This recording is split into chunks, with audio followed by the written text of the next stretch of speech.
the computer. So the recording is in progress. Okay, so we're going to do our first podcast, and we thought we would introduce ourselves a little bit to our potential viewers and our listeners. And so we would just talk a little bit about how we wound up here, how we know each other, a little bit about our background, and then we'll do an actual real podcast later. Oh my gosh. It's kind of crazy that we're here, huh? It is. This has been a long time in the making. Okay, so I'm Raven. And I'm Blaire Hall. Yeah, and we live in Montana. That's a little bit of Rocky Mountain charm there. Yeah. Yeah. I originally hail from Vermont. Blaire, where are you from? I originally grew up in Tallahassee, Florida. I've lived I lived in Alabama and Pensacola, Florida, Louisiana, very near Georgia, all over the South, a lot of places. See, and I'm just like scattered across the U.S. Like I've lived in Texas and New Hampshire, Vermont, Alabama, California, North Dakota, and then I wound up here. Yeah. So we both wind up in the same place. Actually, we wound up right next to each other with like literally. Yeah. Literally right next to each other. So we've been friends for a little while. Gosh, when did we meet? Over 3 years ago. I think it was like 2000, maybe 2018 or 19. I think it was 19. 2019, yeah. Mm-hmm. Yeah. Yeah. Oh my gosh. Headed into 4 years. Mm-hmm. So it means we're lifers.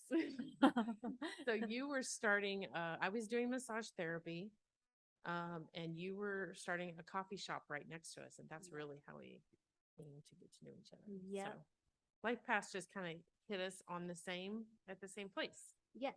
And then we both decided to move on from that location at the same time. Blaire was expanding her massage business into more practices and more knowledge and holistic healing. And then I expanded my coffee shop into a much bigger venture.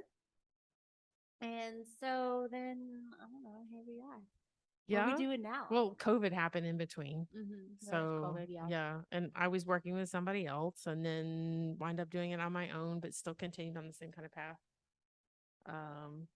Yeah, I mean, life just kind of happened in the meanwhile. Mm-hmm. You were one of the first people that I did a QHHT session, which, if for those of you who don't know, it's a hypnosis technique. It is wild. Yeah, that was pretty awesome. It's not just like, we had to tell them. Yeah. We had to tell them the things, all the things. So, like, yeah. You probably remember more than I do because I was hypnotized. Well, I mean, I remember what really stuck with me. I would imagine you probably. Y'all, I was murdered. Wasn't it with a lamp? Yeah, with a lamp in my past life. A husband murdered me in a past life experience. So if you haven't ever heard of QHHT, basically like how I explain it to people, and maybe I'm wrong because I am not trained in it, but Blaire is. So basically like Blaire or your hypnotist like puts you down into a deep hypnotic state. You just get relaxed, right? You get super relaxed, right? And then they're like asking you questions and prompting you, well, not prompting you, but like, you know what I mean, like moving you through this state of hypnosis. And then Blaire was asking me, now tell me about a time that you died, and I freaking did. Yeah, it's kind of like my experience with it has been it's kind of like dreaming. Mm-hmm. And when you have somebody there who's facilitating this, you know, we talked before and we try to figure out what it is you wanted out of the session, right? Right. And so those are the questions that I'm asking as you're going under. And we learn a lot of what the answers are through the experience of the past lives, which feel like a dream. Although for some people, a lot of people actually, it kind of feels like a dream that you can kind of feel. Whereas like if you're dreaming sometimes, and let's say you're afraid of something, or you feel like you're falling or something, it's almost like you have a physical reaction sometimes, but most of the times it's not. A lot of people, especially if they go deeper, will have physical sensations separately. Like I felt several times different sensations. One time it was like floating in water, spinning. I've had spinning before. You got hit by a lamp or something and your head was hurting. And right. And then I've had other clients who it's funny because they'll be under and they'll be asking them questions, and some of them will like pick up their arm and start waving like they're talking to you. You know, it's like they're right there in the space, but essentially it feels like dreaming. And so the questions that we ask are really the questions that you want to find out the answers to. Right. Yeah. So, and if I remember, because I got to hear my tape after, it was a really, really long tape. I was under for a while. And so at the end of it, Blaire had asked my subconscious, she had pulled it forward and asked me, which was super weird also because I started referring to myself in the third person. That was bizarre, talking about myself, but I was still like hypnotized. So then Blaire had asked my subconscious if there was anything that I needed to know, like in this life, like what it wanted me to know. And one of the things that it had said was that, and I'm probably wording this different than what was actually came out of my mouth, but was that I was settling in love. And until I moved on from that person, I wouldn't be able to step into my power. And so, or something to that effect. Like it was very much so that, like, do better for yourself. So Blaire, like, very nicely, like, allowed me to live my life for 3 more years. I think it was just two because I think we started during COVID. But that's funny, yeah, because it is 2 years. So this stuff really does make a big difference, but it is on a subconscious plane. So it's like it's in the background, right? But if once you plant the seed for yourself that I need to make this change, then the energy starts shifting and you really do wind up getting to that change. Right. Yeah. So meanwhile, fast forward 2 years later, here I am, mid-divorce, figuring out all of the things, right? Like totally moving on. And all of a sudden, I'm like involved in energy circles, and tarot has become a huge thing in my life that I'm actually like really good at. Yeah, you're crazy good at it. I'm like really good at. And tarot for me, it actually, like some people will just read the card for you. Tarot for me actually gives me images and psychic connections to people. And so I'm pulling out stuff for some people that has happened like 40 years ago or more. And I'm able to connect with people like on a psychic level, 2,000 miles away. And even just like on the phone, not even seeing them, and just blind reads. And so tarot has been amazing for me. And using tarot also to help people heal trauma. And so that in my past, I was in a very, very abusive relationship, not this one that I'm leaving, but in the way past. And so I've had a lot of trauma in my life, and I've had a lot of trauma experience and with healing and behavioral therapies and all those things. And so tarot is really helping me help other people with their trauma as well. And I'm also learning crystal healing. So, and all of this kind of came to fruition. Well, I guess it started 2 years ago after my QHHT session with Blaire, and she very politely nudged me about like 2 months ago ish. Gosh, I don't even remember. But like somebody recommended that I get a tarot deck because I was looking for guidance, and I was like, what is that gonna, whatever, I'm just gonna go get one finally, whatever. And so I go into Barnes and Noble, and I think it was a friend of mine, I don't think it was Blaire, but they had said go to whichever one just calls to you. I was like, deck of cards. Like, okay. So I went to the one that I felt pulled to. And then I get to my car, and they had said, be very aware of what happens to the deck when you open it. And so I'm taking the plastic off, and I had specifically went to tarot for guidance, right? I'm taking the plastic off the deck of cards, and the guidance card falls out of the deck. Yep. And I was like, oh my gosh, maybe there is something with this tarot thing. And then so I did my first read on myself right there, like in front of my lawyer's office as I'm headed in for a hearing on the divorce, right? And like the epitome of the time looking for guidance. And so I'm doing my first read, and everything's like right on the head, and I'm getting like all these visions and things. And like the more that I do tarot, the more visions I get, which is wild. But really, it's all about third eye opening and the more comfortable you get with that. I think that's a topic we'll cover in this podcast, is connecting with what is the subconscious, or like, what does it mean to say, go to a deck that calls you? Well, it's something that we all know what it means, but maybe we haven't articulated it, and it's there and it's easy for access. And the thing I think is really great about tarot, especially for you, has been it's like an immediate confirmation. Right. So you already have these intuitions, you have this connection, but then you question it, or you don't have a conversation with somebody about it, or maybe if you say something to somebody, they tell you basically, well, that's stupid. Why would you think that, right? But you're not even really. The thing is, you're not thinking it, and that's the thing that makes it different. And you have to learn what that distinction is, and that's through all of this work. So that's what we're going to be talking a lot about: is how do we connect with that.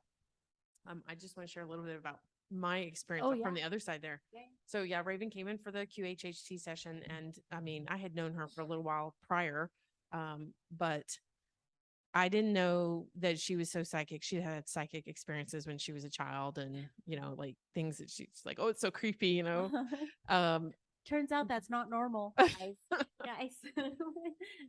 Well, I think it is normal. It's just not talked about, or yeah, not. I wouldn't be considered mainstream. Right. Anyway, so she had those experiences, and we go under, and she goes under really, really deep in the session. She has a really great session.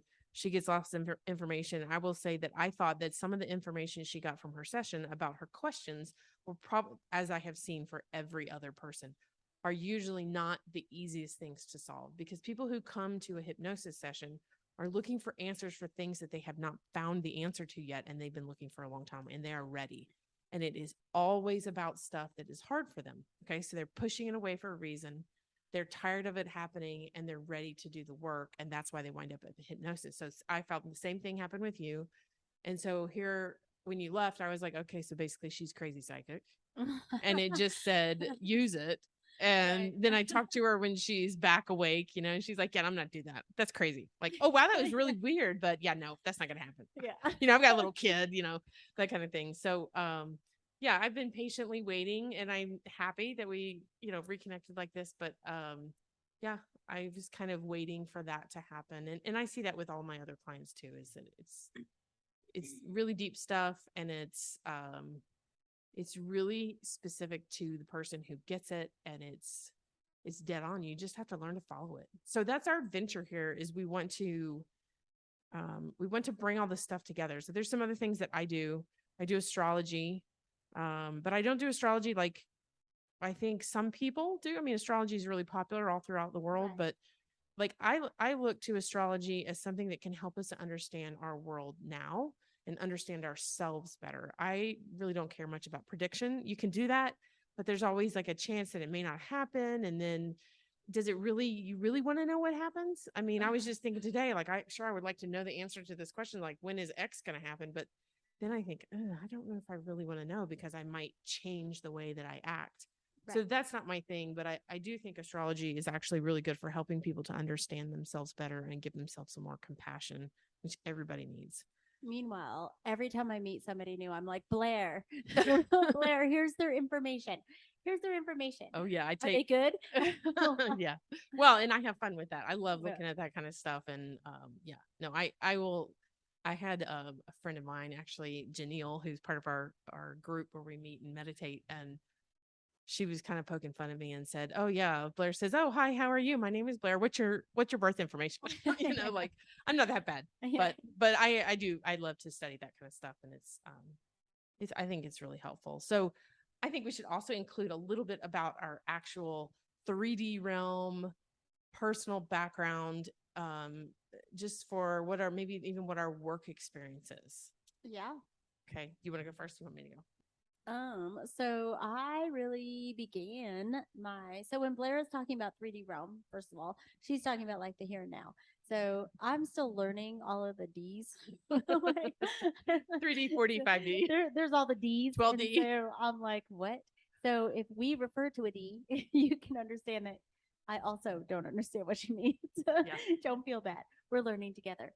So 3D realm means like here and now. Learned that so far. And so when I started, I went to a military college actually, and I went for elementary education and psychology, and I degreed in both. And then I went off to work for the Air Force as a civilian, and I ran their school age programs, and that's how I ended up kind of all over the United States. I loved that job, but you know, bigger things, moving on. I was a manager for lots of big corporations. I was, um, gosh, I waitressed all over the place. Like, and then I ended up settling in Montana. I ran a preschool for a good long time. I owned it actually, and then I decided to buy the coffee shop, and then I also bought a restaurant. But now, like with all of this coming on, and all of this, meaning my psychic abilities, really taking hold and figuring out how I want to live my life to serve others. Um, I am starting my own trauma healing business utilizing crystals and tarot. I average like 3 clients a day, actually. Some are just tarot readings, some are like crystal work, some are like meditation energy sessions, and some are actual genuine trauma healing, which is super fun. Eventually I would like a brick and mortar location. But here we Now are. you just said trauma healing is super fun. I think you should expand on that. So yeah, trauma healing. Okay, first of all, like I get such a rise out of tarot reading in general. Like it can be very, very draining. Some of my reads, like I'm not your average like pull up next to somebody on the side of the street in New Orleans, like tarot read. Like some of my readings take like a whole hour, and I start every trauma session with that as well. And then I can look into also like it really just gives me a great vibe on what the person, it really digs up a lot of stuff for that person, and it gets them open and talking about things, which is amazing. But then we dig into the trauma, and I'm able to see like, well, because I'm very empathic too, and so I can feel the change in their energies as they're like realizing. Oh, so that's the part you like the most. Yeah, like it's the energy change. And so, and the very clear shift with them, like, and every single time they leave, they have new tools to go forth and to change and to work on through the week, including like journal prompts, to keep the conversation going within themselves for the week, but also to come back to me with and discuss a little bit later on whatever they feel like sharing. But really, I think the joy comes in knowing that what I went through, can, as traumatic as it was for me, it has become a gift for other people. Yeah. And that's what I love about it. I think that's what all healers have to, genuinely, all people who call themselves healers, this is just vernacular. It's not, I mean, and if we're being honest, the people who are called healers are not the ones doing the healing. Everybody heals themselves individually. And I do think healing facilitator is probably a better description, but for us to get to that point where we are healing facilitators or healers or whatever you want to call them, you have to have had something that you had to heal. Right. And it has to be something pretty major. Right. It doesn't mean that other people who heal will all become healers. They have other, I'm going to say, indicators in their chart. Right. But we do all kind of heal ourselves, and that's how. And really, what I find is through most of this work, through all the people I've worked with, that's really what the sessions are about. They're about helping the person recognize their healing ability within themselves. Right. Yeah. So yeah, it is pretty awesome. I do love that. I'll just share that we did you did a session with me healing some pretty deep, dark, well, I mean, it's dark, but it definitely was deep and long seated. I mean, I'm gonna say since the day I was born, it was there. I would go there. Yeah. And we did, and I was at a turning point. I had some stress, and I was like, okay, I have to now. It's like right in my face. I really have to deal with this right now, and I don't want to keep dealing with it the way I have been dealing with it. And so we did our little session, and I took my tools and I did them, and I just like within 24 hours, I was like, wow, this is like entirely different. I just see it from the energy did shift, and it still has shifted. And that's just been a couple of weeks ago. So I know what you're talking about. That's from the other side. And I did a tarot read for somebody a few days ago now, and everything that came from her tarot read, it was a very powerful read, and it included like some visions of some incredible tapestry about her life, like formulating in my mind. It was wild. It was just crazy. Like I wish that people could see inside my head what I see when I read. But she, what turned out from this read is that she is a healer as well. She's in the medical field right now, but she needs to the type of healing that she will progress into in the future is healing people's physical ailments from being able to identify how their mental and emotional state is projecting onto them physically. So, anyways, she contacted me today and she's like, I don't know what's going on, but since that read, my stomach hurts, my heart hurts. Oh, And I was like, oh, your chakras aren't aligned. And yeah. she's like, what? And I was like, well, did you pay attention to what I said in your reading? Like, are you taking the steps that you need to like, bring joy to yourself, bring peace to yourself, And she's like, well, I mean, my stomach really hurts and my heart really hurts. And I was like, okay, well, here's this meditation. Do Yeah. this tonight and let me know how it goes. And she messaged me again and she's like, I did the meditation and I feel so much better. Yeah. Yeah. Chakra for the win. So the trauma healing or trauma session that we did just a couple of weeks ago, it did shift my energy. I absolutely felt better. But I think it was shortly after that, more of this interaction came, right? Right. And I have a very sensitive digestive tract, always have. And I thought I had eaten something bad. Not genuinely bad, like something I shouldn't have eaten. Right. And then a couple of days later, I ate something else. It was new. It should have been fine, but it was new. And then it was like I'd gotten punched in the gut, or like I was recovering from a stomach virus. You know how your stomach just kind of aches sometimes. So it felt like that. And I'm going back, like looking up the ingredients for the new food that I ate. I'm like trying to figure out what did I eat that's take all the supplements that I can that'll help, which is not helping. So in the hypnosis stuff, we have kind of all kind of learned that, like you just said, everything happens energetically first. And if you don't respond to what that energy is, so if you're not responding to your intuition, or you're not responding to the psychic hits or whatever, then what happens is that energy keeps trying to communicate with you, and it gets stronger and stronger. And one of the ways that it comes through can be through the body, and it's very often through the body. Okay. Right. So it took me a while, but eventually I was like, oh, it's this whole experience with this person that I've done this trauma healing with, because it does feel like the whole experience felt like a punch to the gut. Yeah. And that's it. And as soon as I figured that out, within less than 12 hours, it was completely gone. Yeah. It only took me like 6 days, to figure that out. But yeah. So that's how this kind of stuff works. I'll give a little bit of background about myself real quick. So just on the 3D realm, I grew up in Tallahassee, went to undergraduate school in Mississippi. I went to the W, for anybody who knows that. And they say it like that, the W. The W. The W. And then I moved back to Tallahassee for a little bit. Shortly thereafter, I met my husband, moved to Pensacola. I was doing graphic design at the time, so I have an undergraduate in graphic design. And then eventually with him, I went into teaching, and the whole plan was to be there for the kids and make an easier schedule. And I didn't realize until, I don't know, it was probably 24, 25 that I was like, oh, not everybody can teach. It's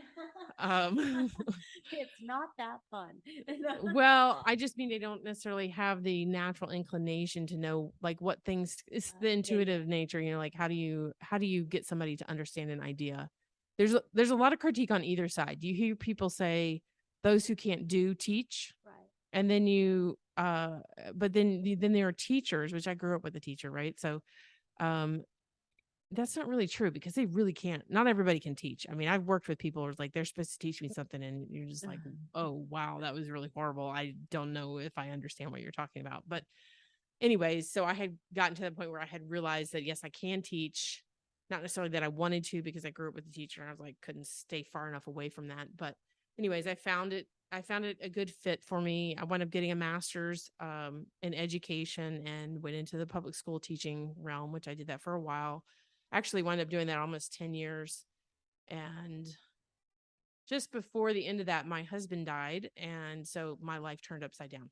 So obviously this is a big, huge trauma that I'm going to have to deal with. And it's taken me a long time. I can't say I'm completely over it. Yeah. I've been nudging her. It's fine. It'll happen. Yeah.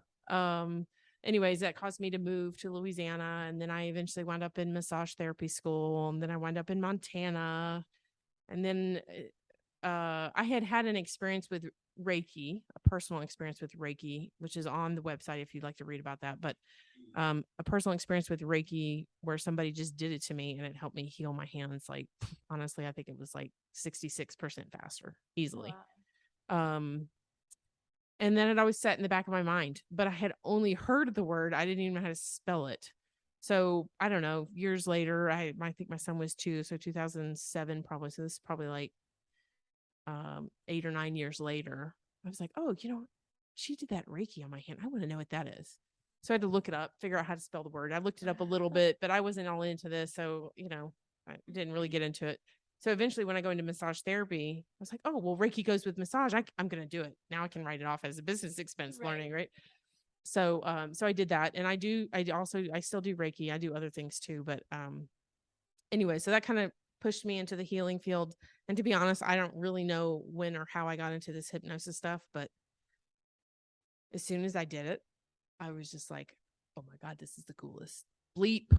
Right. It is the coolest stuff. And then as I keep doing it, I'm like, not only is this the coolest stuff, I get to meet the coolest people, people. And what I also love about it is that I get to know somebody on a very personal level. So you're not really hiding things from somebody who does the hypnosis with you, meaning you have to be honest to be able to go through this and get good results from it. Right. So I like that. I like to know people, and I don't need to know everybody, but I do genuinely like that. And so that's how we wound up in this position at this location. And anything else you want to give them? This location, by the way, is my kitchen. Right now, yeah. Right now, it's my kitchen. It's all good. Yeah. Well, we'll get by the way, like our goal is to get 1,000 views, right? Yes. That's our first goal. Downloads, 1,000 downloads. 1,000 downloads. So if you're listening to this, download. Also, another thing, so you'll notice like mystical and infamous is in our title, right? So Blaire is very knowledgeable about a lot of these things. I am not. So I'm learning as we go. But one of the things that I really enjoy about all of these things like astrology and tarot and Reiki and breath work and all of these things is the history behind it. So in addition to learning about like how these things work, finding your inner voice, all of that, like it's also going to have some segues into like the history of things like crystal balls. Yeah, I'm learning how to scry. So that's coming. Another thing is like I am the biggest true crime junkie ever out there. I love true crime. And I also love true crime that involves like really badass women. So you'll get some of that because why not? It's our podcast. We can do whatever the heck we want, right? Yeah. So we're really just like, what's that word that I really like? Apothecary. Yeah. I love it. It's like magical. Anyways, so we're like, or alchemy. Maybe alchemy is what you're talking about, but also an apothecary is, either way, magical words that involve lots of things, and that's us in this podcast. Yeah, pretty much. And we're just going to talk about all this stuff that's really awesome that maybe people don't pay attention to, which I'm actually going to make a note of that because I do definitely want to talk about. You're going to find out Blaire's the technical one. I wing it a lot. And so just keeping in mind, and we also are going to do like random astrology reads and random tarot pulls from our listeners. So speaking of which, why don't we do a tarot card pull for this? How about that? Time? Sure. You have time? Okay. Yep. So this is so exciting. Okay. We don't have stands yet. So I hope you guys. Here, I could just hold it. Okay. Blaire is double fisting. Double fisting the microphone. Okay, so let's see here. Okay, I'm just pulling off the top. Random flip. Oh, past lives. Isn't that interesting? We were just talking about QHHT and past lives. So I'm going to read you. Interesting. Oh, is that okay? So you guys can't see the card, but I'm going to read you a description of it. The hands of existence from the shape of the female genitals, the opening of the cosmic mother, revealed within are many images, faces, and other times. While it might be entertaining to fantasize about famous past lives, it is just a distraction. The real point is to see and understand the karmic patterns of our lives and their roots in an endless repetitive cycle that traps us in unconscious behavior. The two rainbow lizards on either side of this image represent knowing and not knowing. They are the guardians of the unconscious, making sure that we are prepared for a vision that might otherwise be shattering. A glimpse into the eternity of our existence as a gift, and understanding the function of karma in our lives is not something that can be grasped at will. This is a wake-up call. The events of your life are trying to show you a pattern as ancient as the journey of your own soul. So that one tells me right away. So of course we were talking about past lives with Blaire's QHHT sessions and the hypnosis and all of that. But if you are stumbling on this podcast, you are absolutely definitely supposed to be here. And this podcast, being that it all centers around finding who you are in your inner voice and listening to your intuition and really diving into yourself for holistic healing. And you can't tell. Oh, I rub my head a lot when I'm doing a read. Sorry, guys. So basically, you're supposed to be here, and you're supposed to be learning from this podcast how to find your inner voice. And really, if you're listening to this podcast and if you've listened to this long and the idea of past lives and finding your inner voice and tuning into your intuition is really striking a chord with you, pay attention to that and start listening to your environment and watching the things that are happening around you, because the universe is sending you cues pretty consistently that you're either sort of paying attention to or not paying attention to at all. And I can promise you, just as they did for me, they're going to continue to get louder and louder and louder for you until you're smacked dead in the head with them. And you can't ignore them anymore. Either that or you're going to start feeling things physically that are really going to start affecting you, so that you're forced to kind of listen to the universe and open up a little bit more and listening to your intuition. So sorry, I talk a little fast when I start reading, but I just start getting all the things and it just starts spilling out. Yeah. So, sorry, but I think that's dead on for this podcast. Oh, I definitely think so. Yeah. For anyone who's going to identify with it. Yeah. Yeah. Okay. Well, sounds cool. Thank you so much for joining us. Thank you. Thank you. Thank you. And I don't know how to do it, but hopefully subscribe somehow. This is brand new. Subscribe and follow us. Go find us on social media, happylioncenter.com. That's LYON. Anything else you want to share? I don't know. Happylioncenter.com. Yeah, if you want to learn about download. We need 1,000 downloads. That is our first goal. So share us, download us, come back next week because we're going to have another episode. Yeah. And we're going to have also some magic bites coming in through the weeks too. That'll be a little something extra for you all. Okay. All right. We're signing off. Love you all. Bye.